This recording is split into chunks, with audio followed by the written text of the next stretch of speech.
কেউ যদি জীবনে একবার বলে লা ইলাহা ইল্লাল্লাহ দাখালাল জান্নাহ, তার যদি পাপ থাকে, অন্যায় থাকে, ওই পাপ আর অন্যায়ের শাস্তিগুলার পরে কোনো না কোনো দিন আমার ওই বান্দা জান্নাতে ঢুকবে।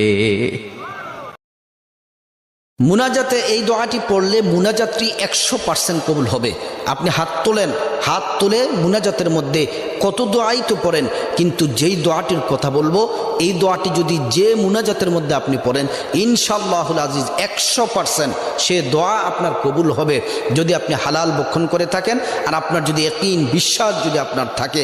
আল্লাহ রাসূল বলছেন দোয়া কবুলের শ্রেষ্ঠ একটি হাতিয়ার। তোমরা যখনই মুনাজাত করো, দোয়া করো, এই দোয়াটি পাঠ করো। দোয়া কবুলের আল্লাহর এটি একটি বিশেষ একটি নাম, ইয়া যাল জালালি ওয়াল ইকরাম, ইয়া যাল জালালি ওয়াল ইকরাম। হে মর্যাদা ও সম্মানের অধিকারী আল্লাহ, আপনি দোয়া কবুল করবেন। আল্লাহ তাআলা